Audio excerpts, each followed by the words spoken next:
بسم اللہ الرحمن الرحیم۔ ڈرٹی ہیری نے حکم دیا ہے کہ مراد سعید چاہیے زندہ یا مردہ۔ قصور پورے پاکستانی قوم کو پتا ہے کہ اپنے لوگوں کی امن کی بات کی ہے، یہ بات کی ہے کہ 80,000 شہداء پاکستان نے پیش کیے، مزید شہداء اٹھانے ہم نے نہیں ہے۔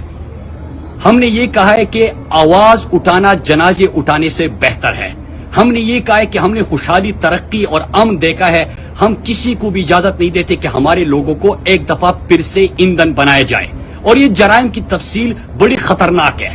میں اپنی قوم کو بتانا چاہتا ہوں کہ یہ مراد سعید کو اگر رستے سے ہٹانا چاہتے ہیں تو آپ نے رکنا نہیں ہے، آپ نے خود فیصلہ کرنا ہے کہ آپ نے خودداری سے جینا ہے،